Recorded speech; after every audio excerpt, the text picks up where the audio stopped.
Honorable VC Sir, Dr. S.A. Dave Sir, Shri Deepak Parekh Sir, Shri Sir, and members of Board of Management, alumni of MSCPP, HODs, and faculty members of various PG departments and colleges of past and present, support staff, research scholars, and students.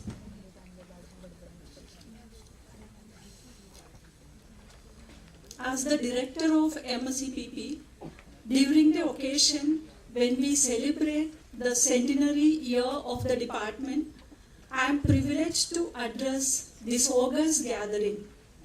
We are here to take part in the inaugural ceremony of Dr. Surendra Dave Center in Research and Teaching in Finance of Mumbai School of Economics and Public Policy. First and foremost, I welcome our Honorable Vice Chancellor Sir, Professor Dr. Suhas Petnekar, for this program. In spite of Sir's busy schedule, Sir kindly consented to be with us to deliver VC's address and also to compare this program. Right from the time when Professor Petnekar Sir took charge as the Vice Chancellor, Sir has been guiding us, which tremendously helped the functioning of our department. Hearty welcome to you, sir, for this program. I also welcome Honorable PVC Sir in absentia. He is not in the midst of us at present due to present commitment. Now let me welcome Dr. S.A. Dave Sir, who adorned coveted positions like Chairman of UTI and is part of our alumni. This very center, which we inaugurate today, is formed out of the generous donation of 5 crore rupees provided to MSCPP by Dr. Dave Sir. By deeply appreciating this philanthropic act for academic progress of Dr. Dave Sir, I welcome him for this program on behalf of MSCPP. We have in the midst of us Padma Bhushan Shri Deepak Parekh Sir, who was the founder director of HDFC. Under his dynamic leadership, HDFC Group grew exponentially. Shri Parekh Sir is here to deliver the talk on recent developments in India's financial sector. It is opportune to mention here that Deepak Parekh Sir is the first chairman of the management board of Mumbai School of Economics and Public Policy when we were formally accorded autonomy by the University of Mumbai. With Parekh Sir, our association goes for more than a decade. At certain point, when we needed guidance on corpus fundraising, Shri Parekh Sir helped us out of the way, which we formally acknowledge here. We will seek your guidance for the future too, sir. Shri Parekh Sir, I welcome you on behalf of MSCPP for this program. Next, I would welcome current Chairman of Board of Management, Shri Sir, and also the other Board of Members who has been providing us enormous support. I welcome the Chairman and all members of Board of Management for this function. I also welcome the directors, faculty of all PG departments of the university, as well as MSCPP, and faculty members of colleges of current and past, the support staff, research scholars, and students.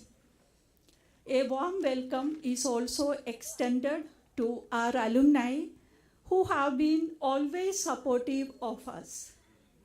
We have, in fact, very illustrious alumni, and many of us are members of it. We look forward to some more alumni who can add in terms of generous contribution like Dr. Dave sir. We also look forward to have greater academic interaction with our alumni while welcoming to this program. Once again, by extending hearty welcome to all those who are present here, let me conclude. Thank you.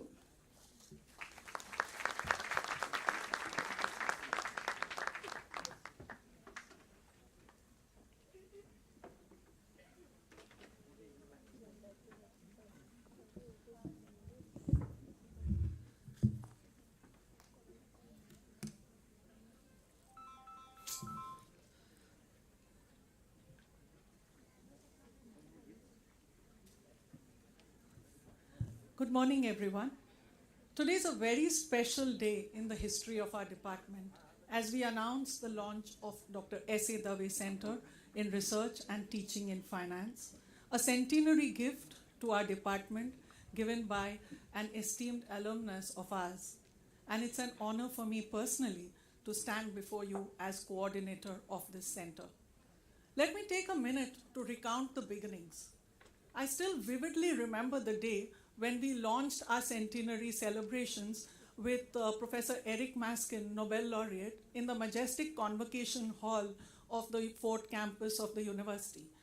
On my way back, I thought I would look at my email, not having been able to do that for the previous 48 hours. And as I scrolled down, I saw an email from Dr. Dave saying that as we launch our centenary celebrations, I'm happy to give a munificent donation to the department for setting up a center in finance. I read and reread the email a couple of times, not sure if I was seeing right. Still not convinced, I forwarded it to a senior colleague of ours, requesting him to see if I'd understood Dr. Dave's email correctly. Only on his confirmation, the news sunk in.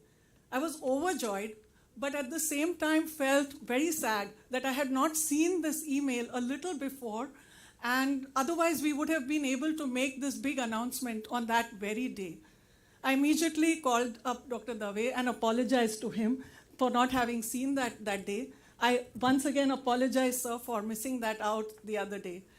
So that then is where it all began. Then started the journey of instituting the center, the processes and formalities of instituting it in the University of Mumbai. Now all that is complete, the center is firmly established, and we are all ready to take off. We have an advisory committee for this center, chaired by Shri Parekh, who's also the chairman of our management board.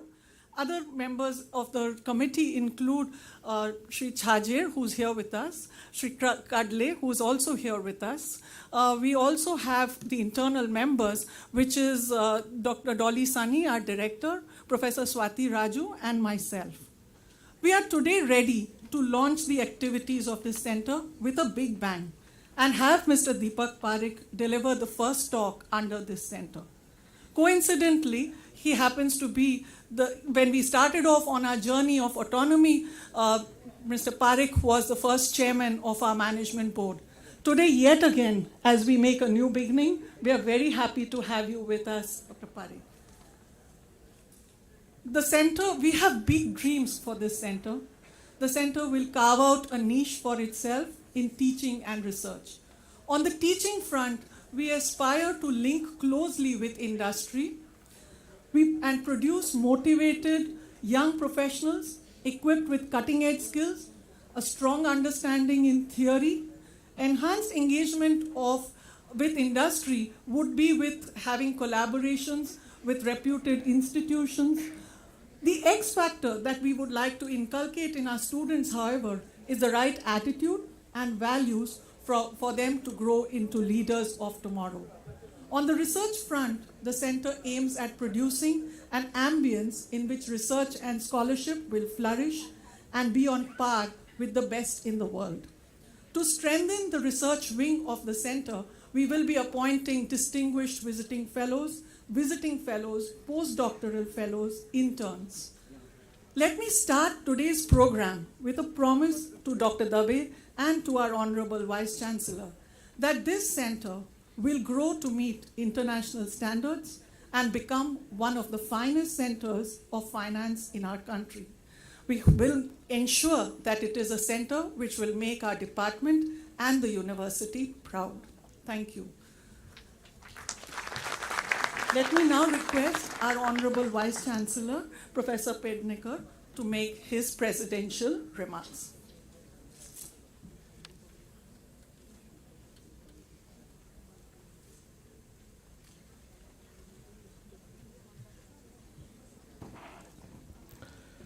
Very good morning. Well, I'm all right, only having bad cough, but no COVID positive. Today we are very fortunate to have two of us, our illustrious alumni, sitting on the dais, Shri Deepak Parekh and Dr. S. Dave, Shri Mrugan Paranspe, Dolly Sunny, Director of Mumbai School of Economics and Public Policy, my colleague and the coordinator of this center, Professor Mala, all the distinguished invited guests sitting in the audience, teachers, students.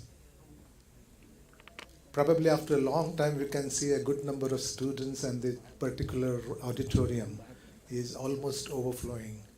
That shows the popularity of our Shri Deepak Parekh, and everyone is waiting.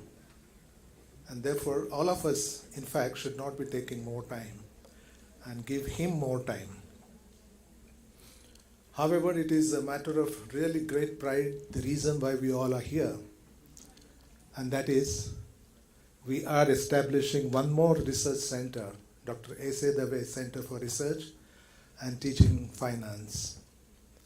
Thanks to Dr. S. Dave for his initiatives, this has become a reality. On this note, I can only say there's a huge responsibility as far as the Mumbai Economics and Public Policy Department is concerned. The research center should not be run like the traditional way. Just last week, I had an opportunity to visit Media Lab of MIT in Boston. I don't know how many of you had that opportunity, but in future, if you get that opportunity, for any reason you go there, never miss it. And you'll understand the meaning of what is called as interdisciplinary research, where art, science, medicine, everybody is involved. And the whole purpose of the research there is to come out with something which will help mankind, the people, the society around us, and not just produce papers or file patents. So that sort of, I would say, the objective this research center should have, where I think Professor Mala, you should involve not only the other departments of the university, but you go across and try to involve even the other universities and ensure that something meaningful will come out of this particular center. Teachers sitting here are fully aware of the challenges we have, especially on the background of implementation of NEP 2020. The whole scenario in higher education is going to be different than what used to be earlier. And future belongs to the hybrid education, and the education will be governed by more technology. I also visited Harvard last week. I just give an example how people are, working ahead of time. They have established 2 virtual classrooms with the investment of almost $80 million, where the entire wall, which is semicircular, which is video wall, and every participant appearing on the screen, there is a separate mic even provided to every individual where the faculty can go close and have interaction with every individual who may be elsewhere and interact and establish that rapport one-on-one the way the physical mode of classroom that takes place. Wonderful. So that is the future where we need to think about.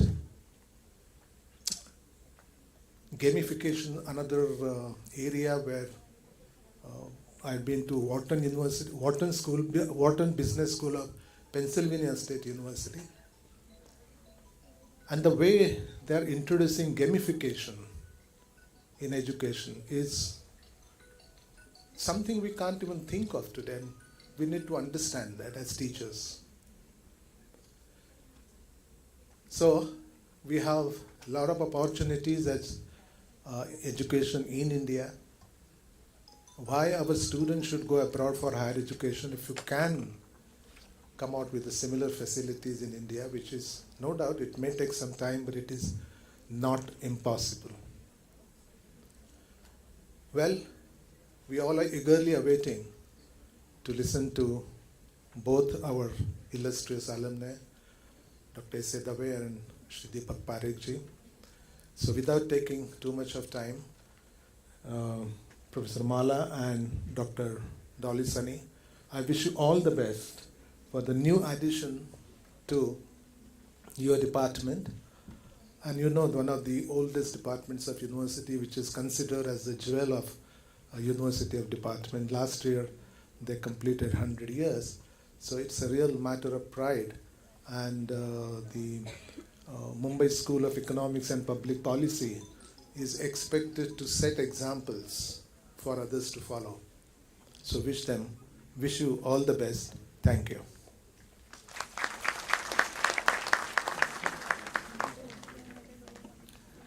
Thank you, sir.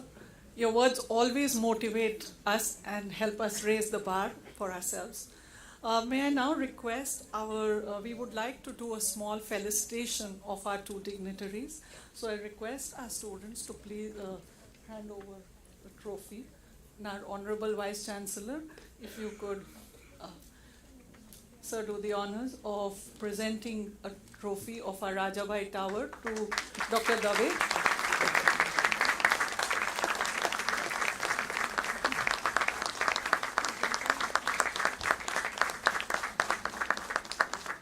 We would also like to give a biography of the university to Dr. Dave.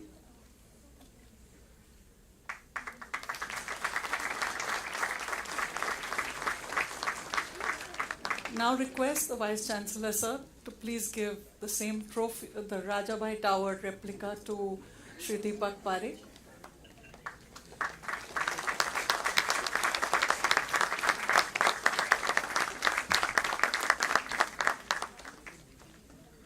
Also the biography of the university.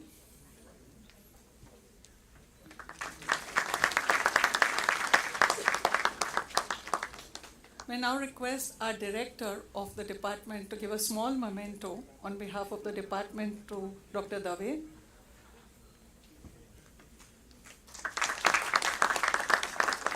And also one to Shri Deepak Parekh.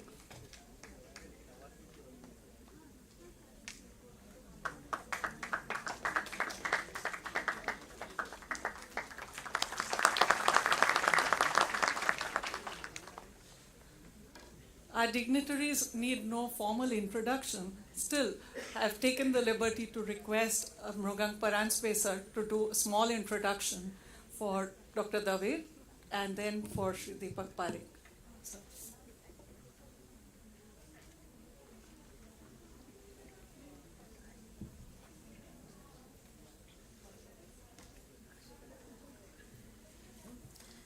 Thanks, Mala.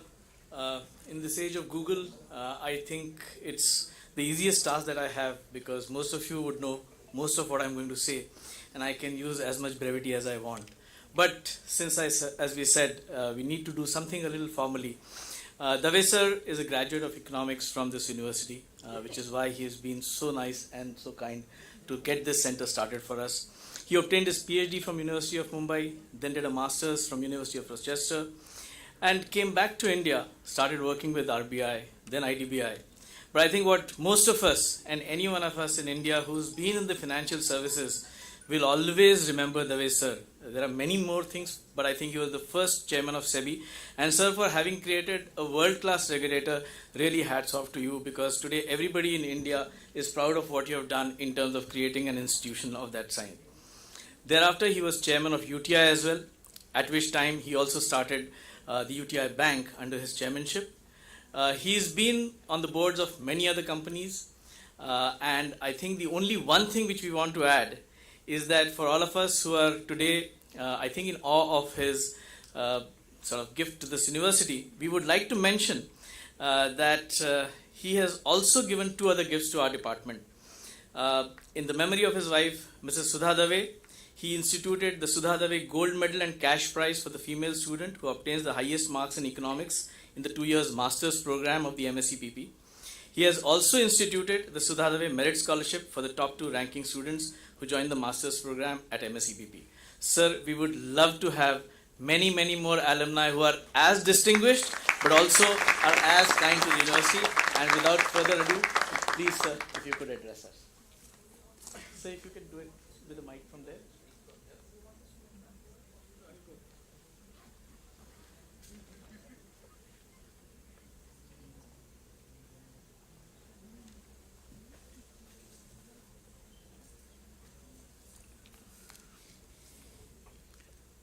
Honorable Vice Chancellor, Shri Parekh,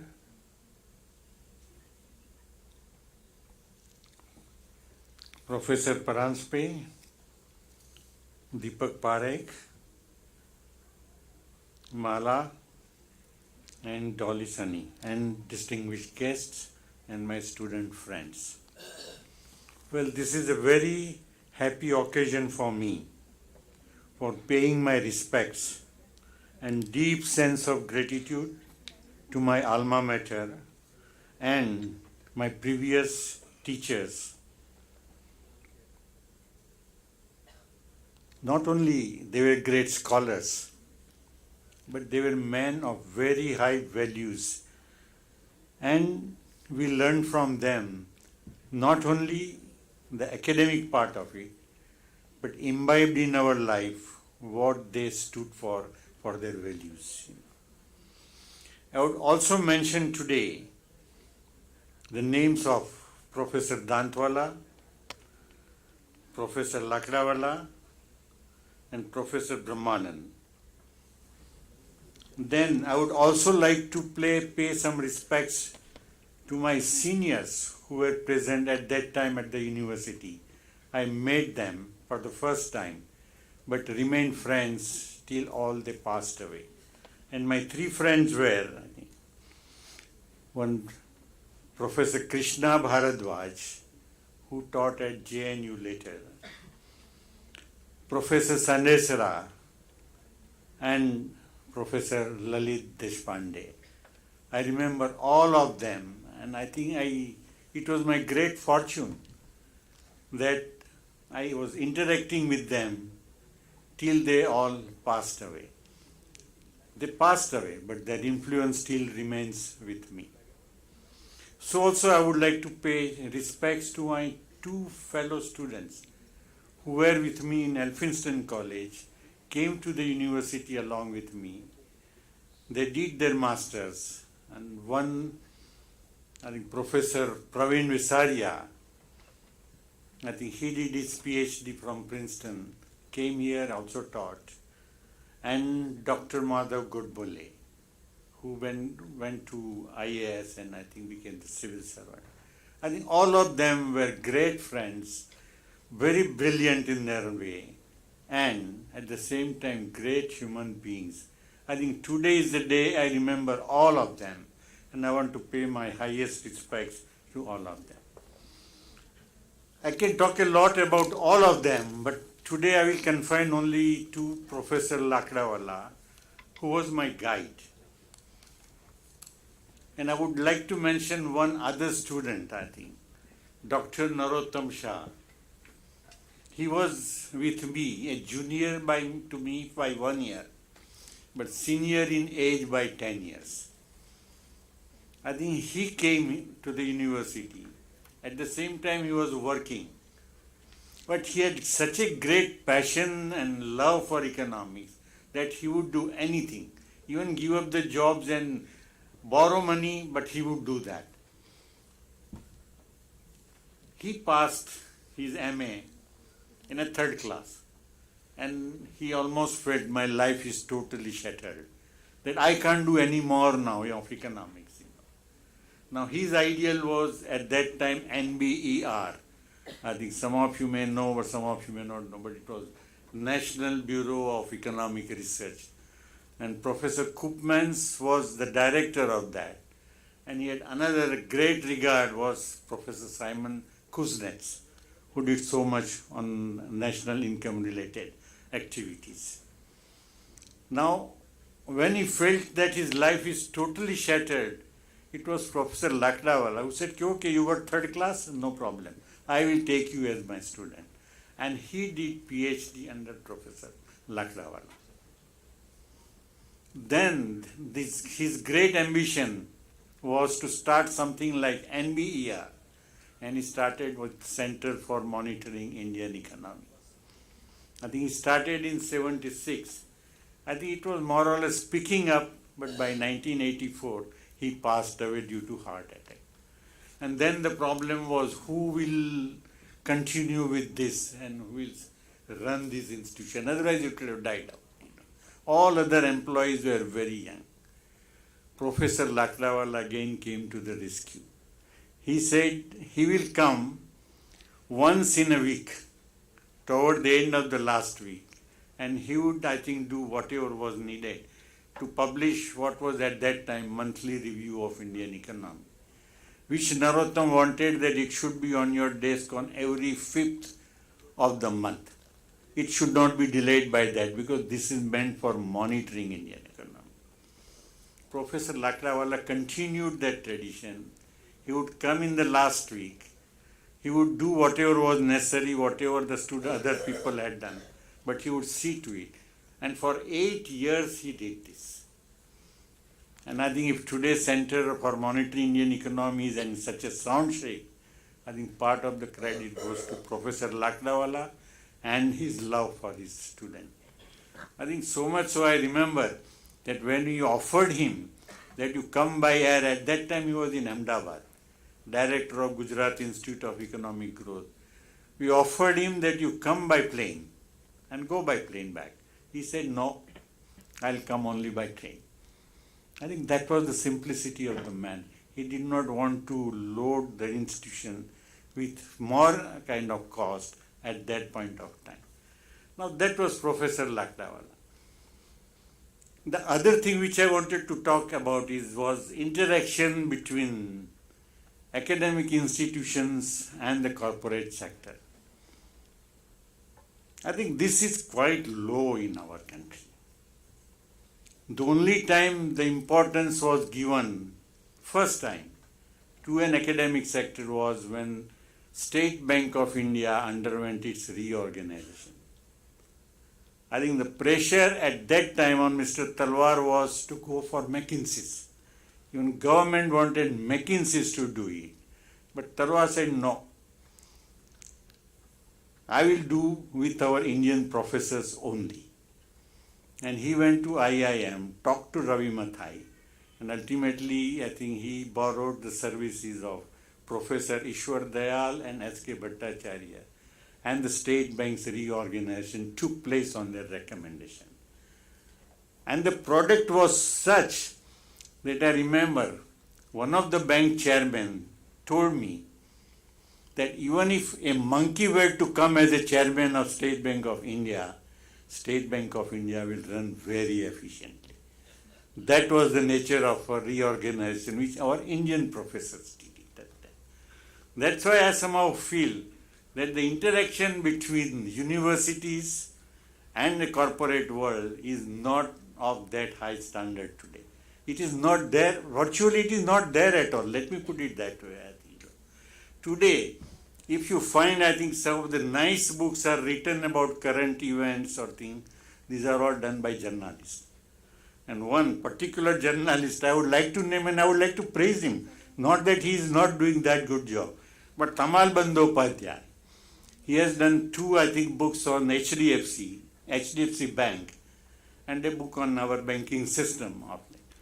But I think they do good job. But I think universities would certainly perform better if they were to do all these kind of activities. Now my intention behind this center is this: how to bring and forge good ties between academic institutions and corporate sector. Finally, I would only say that the word academic. Now, if you look at the definition of academic in the dictionary, one of the definition is having no practical meaning or usefulness. That is the way corporate sector is looking at the academic world, I think. I think that has to go.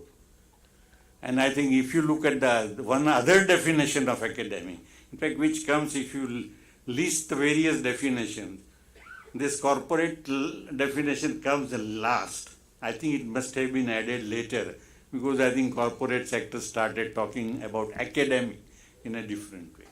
And the real meaning of that I found was it is relating to or belonging to a scholarly institution. I think that is what I would like, that this is the way the academics should be recognized, I think. Thank you very much.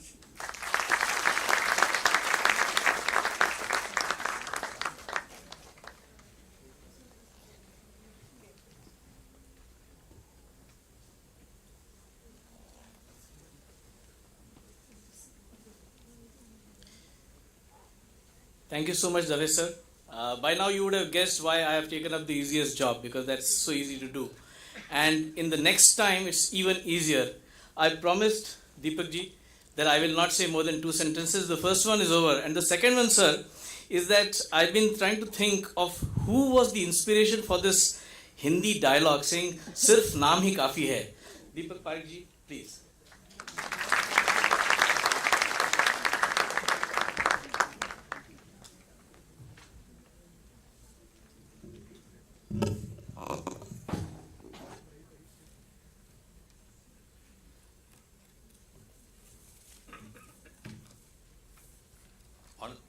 Honorable Vice Chancellor, Professor Suhas Pednekar, Dr. S.A. Dave, Professor Paranjpe, Mala Lalwani, and Dolly.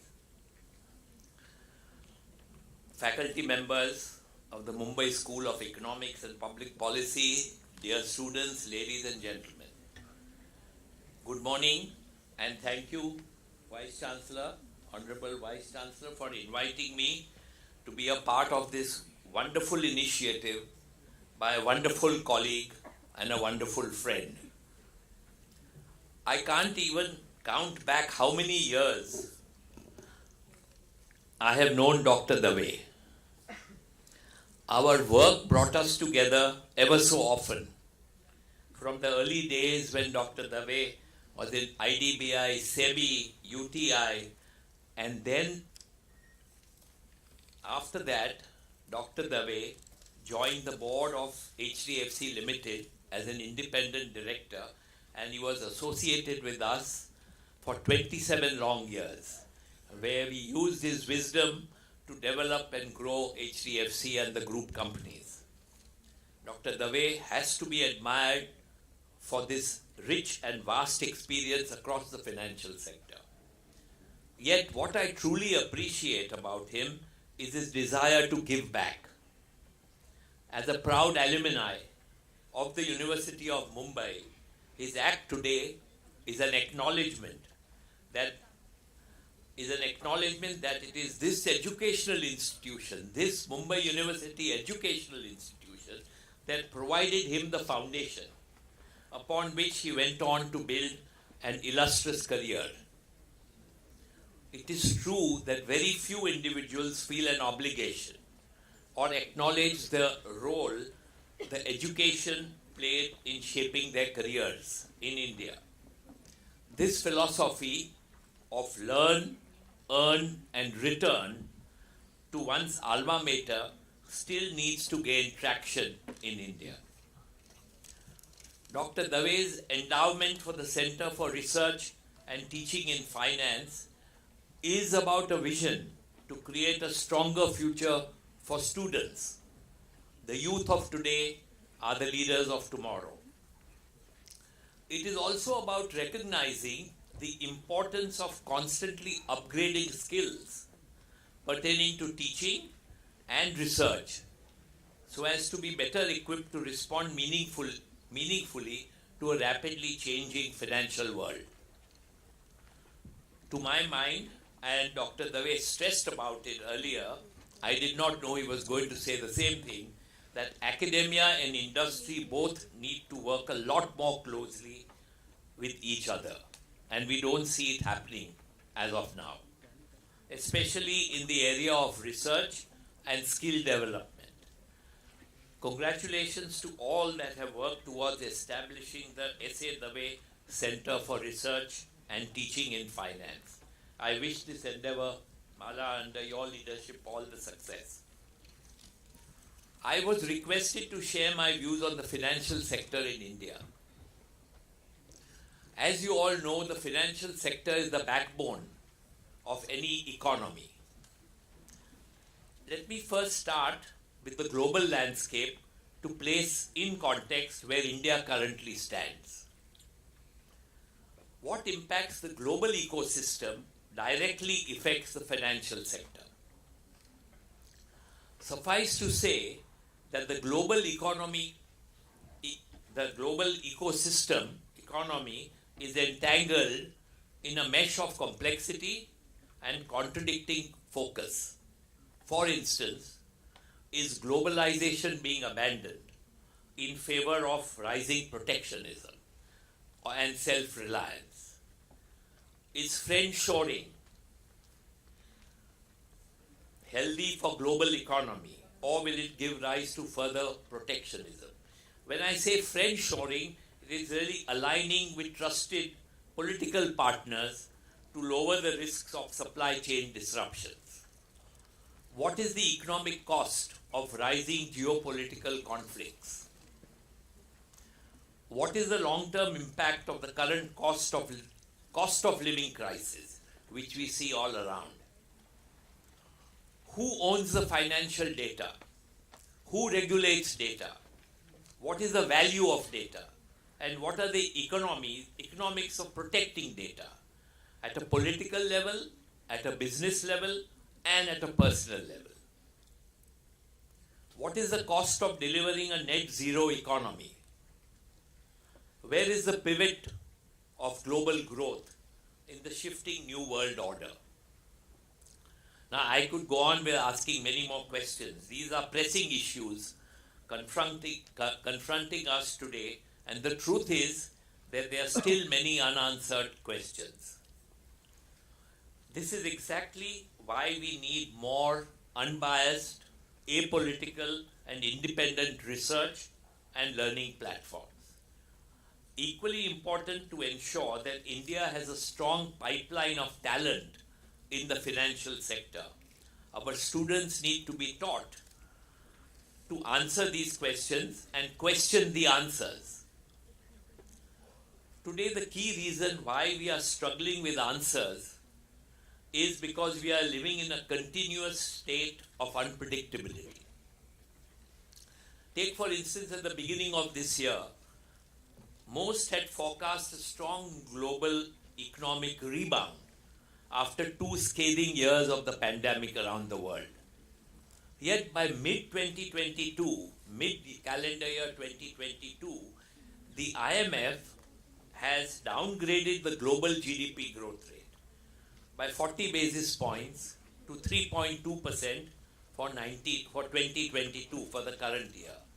And a few weeks ago, they have again downgraded the global growth by 70 basis points for 2023 to only 2.9%. So according to the IMF, the whole world, the global economy will only grow at 2.9% next year. This was largely triggered by geopolitical tensions and the spillover impact of higher food and higher energy prices.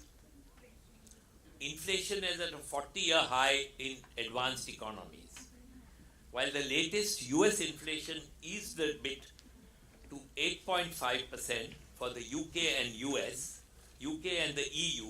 The rising trajectory continues with inflation touching 10%.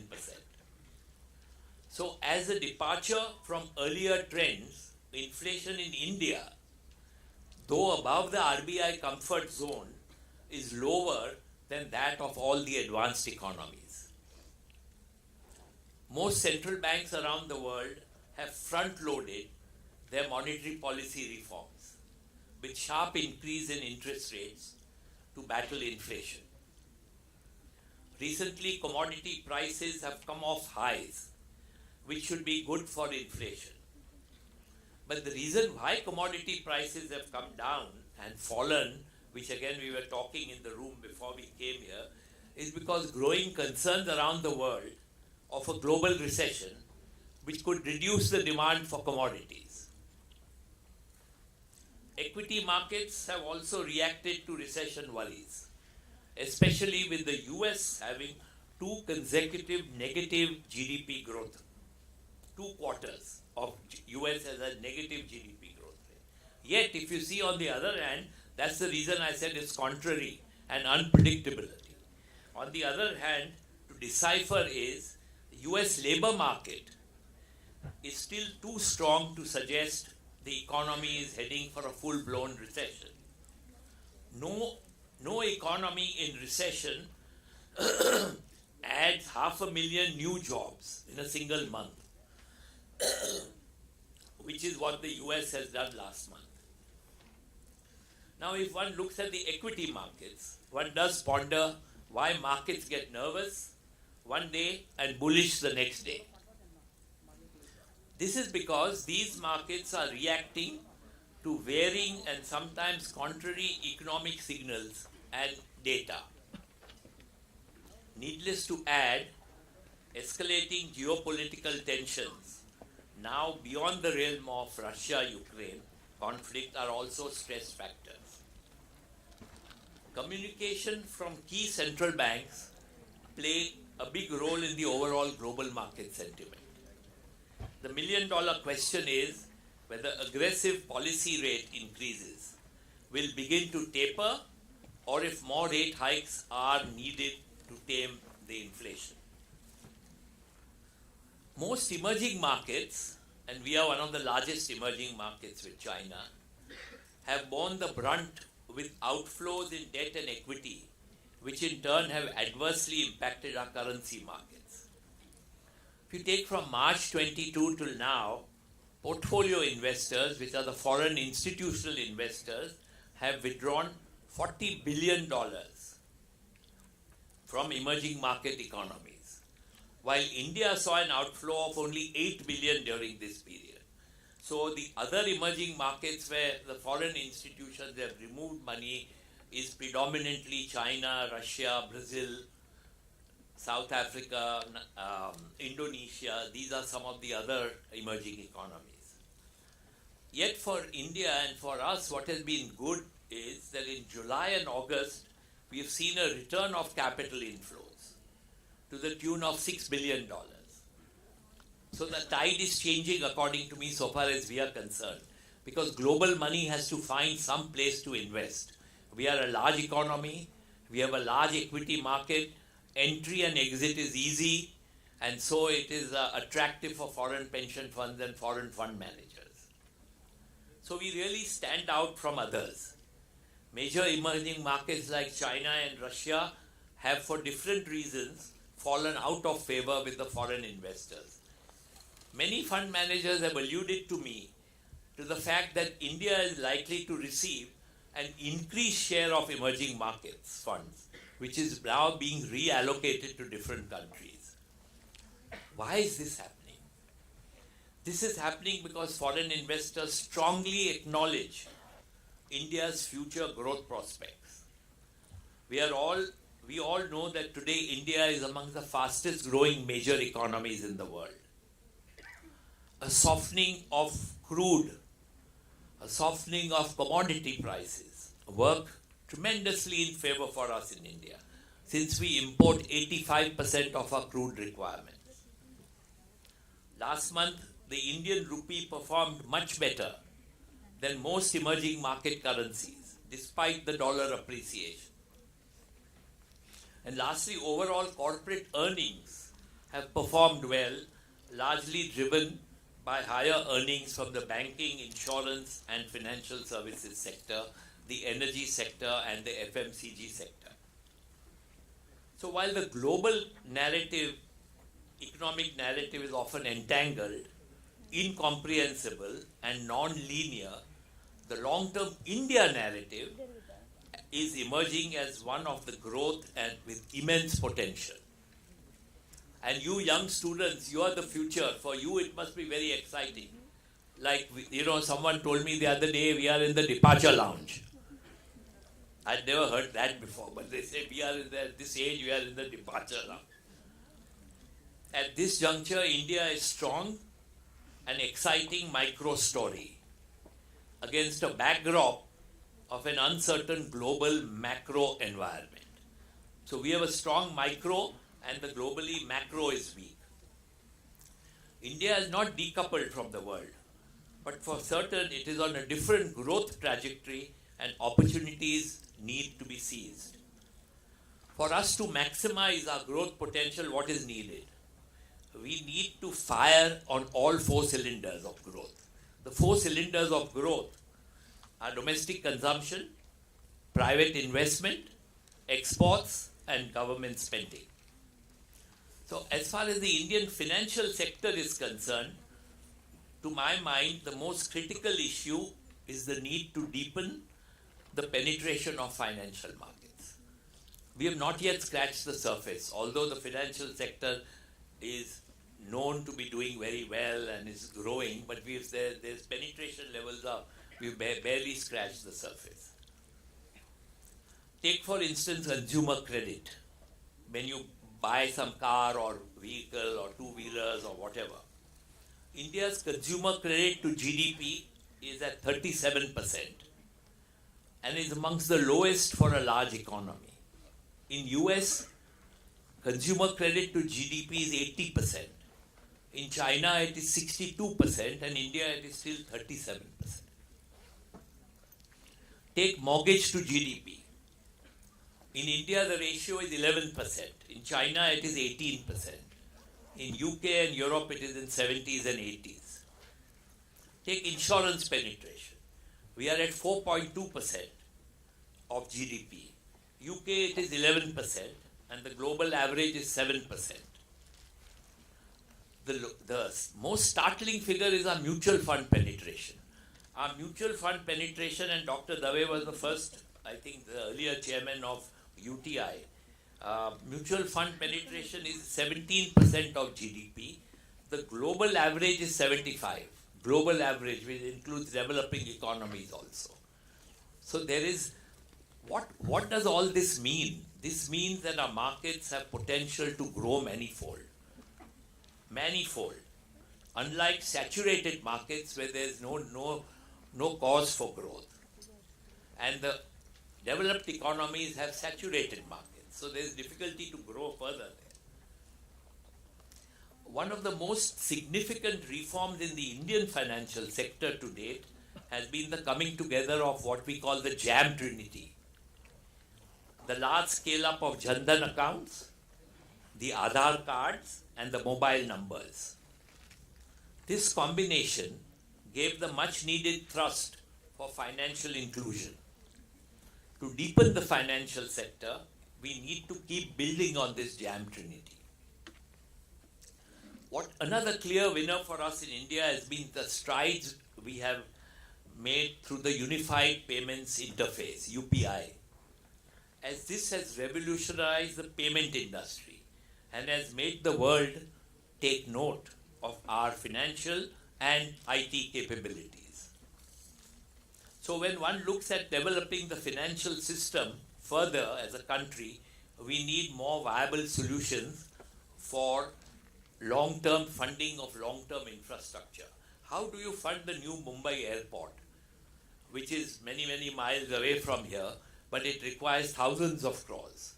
No bank is willing to give 20-year money. If you give a 2-year money, 5-year money, you will get an NPA immediately. So there are no institutions willing to give 20, 25-year debt. So we need to deepen our debt markets. More takeout financing is needed. We need a matured credit default swap market. We need increased liquidity and trading in securitization market and greater access to sustainable and green funding. So these are the needs in the debt market. How to deepen our debt market, how to grow our debt market, how to make it more available to long-term industry players. The development of financial markets and the level of investments are closely tied with the ease of doing business. So we need to improve our ease of doing business, which has been improving, but we still need to do much more in the ease of doing business. The extent of clarity of the law of land.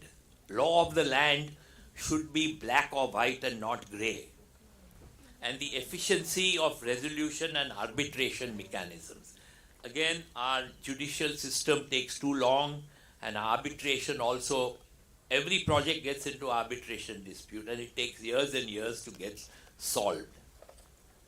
India is on a cusp of significant change.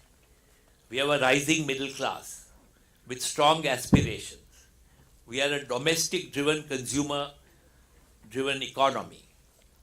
We have made significant strides on digitization of financial services, and the demand from households and business enterprises is on the upswing. Capacity utilization, if you talk to our industrialists, they say now the capacity utilization in their factories are nearing 75 to 80%, which means they'll start thinking of putting more capital investment. So capital expenditure will start happening, which goes well for the economy. Yet, at a systemic level, the financial sector is going through an adjustment phase. For a long time, credit growth has been tepid. But in the last couple of months, there has been sharp increase in credit growth. Year-on-year credit growth currently stands at 14.5%, but deposit growth is lagging at 9%. Now with the coming of the festive season, demand for credit will rise. And this is why there are pressures on banks' incremental credit to deposit ratios. If you look at banks' balance sheet and see credit to deposit ratios, they are coming closer. Banks have now to shore up their deposit base to fund the credit upcycle. So here again we come back to the basics of economics and the importance of savers in an economy. I remember in my early days, is saving an investment or not? And there were debates and books written on is saving is an investment or not? Is saving good or saving bad? If you spend, the economy grows. If you save, what happens? So this was one of the first year of commerce class we were discussing this. So let me conclude by saying that I have never been as optimistic about the future of the Indian economy and the financial sector as I am today. Educational institutions have to support and equip students to be independent and critical thinkers. The educational institutions need to enable students to have questioning minds, think out of the box, and most importantly, be adaptable to change. We have consistently underinvested in research and development.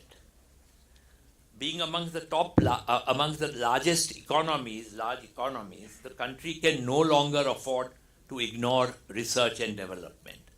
The financial sector too needs a larger pool of talent focused on research in various financial fields. Take for instance, why is securitization not popular in India? While securitization is the norm, is day-to-day activity in US markets and some European markets. If we have greater financial research, the markets get more accurate information. Research also helps to widen thought processes and allows for different perspectives on critical issues. So given how vast and dynamic the financial sector is, the learning curve needs to stay high for the teaching faculty too. This is what I hope the Dr. S.A. Dave Center for Research and Teaching in Finance will strive to do. It's clearly an idea whose time has come. So thank you, and I wish all the best for the new institution and the new initiative. Thank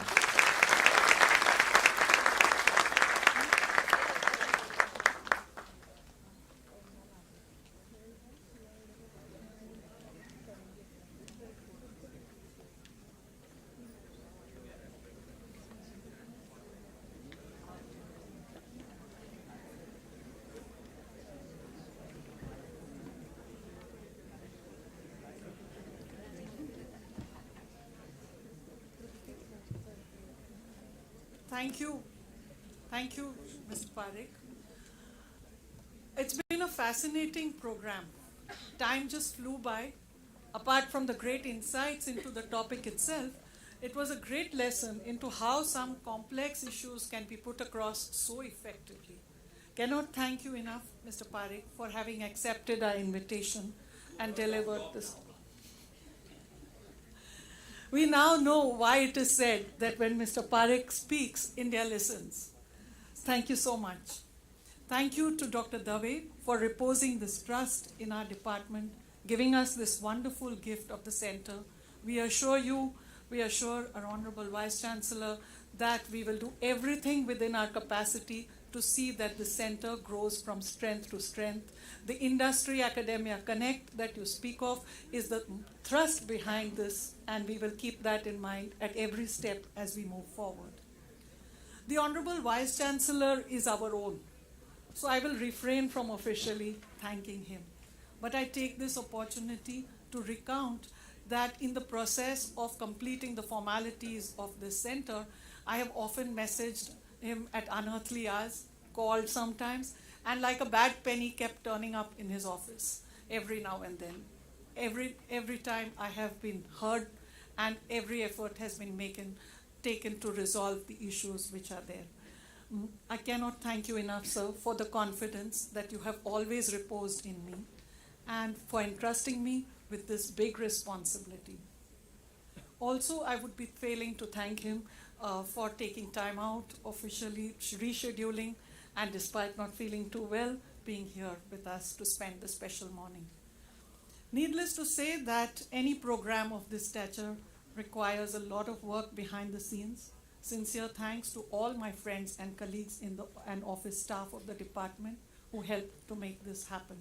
I would like to make special mention of our university's Finance and Accounts Officer, Dr. Kamtekar, the director of the department, Professor Dolly Sunny, who have been extremely cooperative in and supportive throughout for completing the formalities for this program. Professor Manisha Karne and Professor Swati Raju, friends in the department, who I impose on almost any time and every time, and they are there for me. Our office staff, led by our superintendent, Mr. Bhosle, extended every possible help. Their work, of course, starts now after the completion of the program when the naughty matter of settling of accounts happens. But I'm sure with Ajit Patil around, all my papers will be meticulously settled and I will be able to tide through. A big thank you to all of them. I've been blessed with friends behind the scene who have been my sounding board, guided me through the minutest detail with angelic patience, been ever so encouraging, whose good wishes and blessings I know are always with me. Thank you to Dr. Samir Kulkarni, Mr. Adesh Surya Rao, staff Bhushan Pawar for facilitating this auditorium, Mr. Sanju Pawar for and putting in place the audio system, Mr. Samadhan Parkar and his team for photography, video recording, which we will soon be sharing with you all.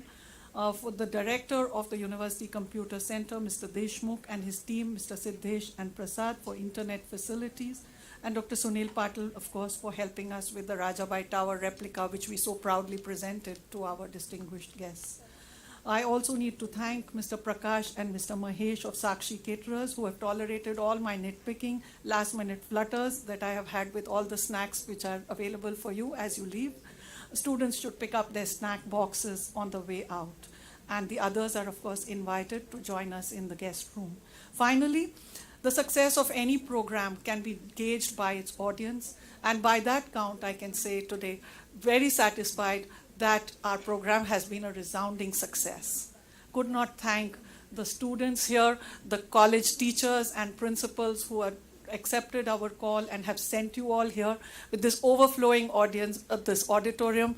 We couldn't have asked for more. So thank you, all of you, for coming all the way for this program. I'm sure it's been a very great morning for you all to have listened to Mr. Parekh. Finally,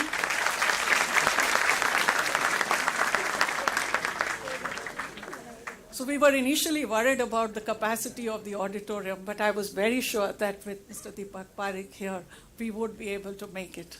So, sir, we've done it. So, thank you. Finally, let me request everyone to rise for the national anthem as we close the program.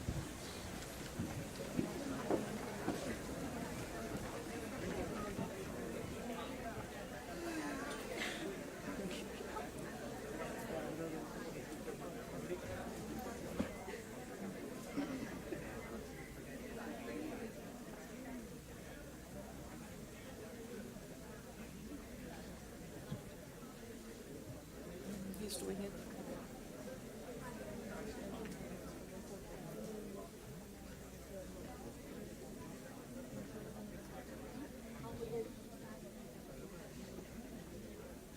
We can start by singing. जनगण मन अधिनायक जय हे भारत भाग्य विधाता पंजाब सिंध गुजरात मराठा द्राविड उत्कल बंगा विंध्य हिमाचल यमुना गंगा उज्जल जलधि तरंगा तव शुभ नामे जागे तव शुभ आशीष मागे गाहे तव जय गाथा जन गण मंगल दायक जय हे भारत भाग्य विधाता जय हे जय हे जय हे जय जय जय जय हे जनगण मन अधिनायक जय हे Thank you. Thank you very much. Students, please pick up your snack boxes. Others are all requested to join us in the guest room opposite the registration desk.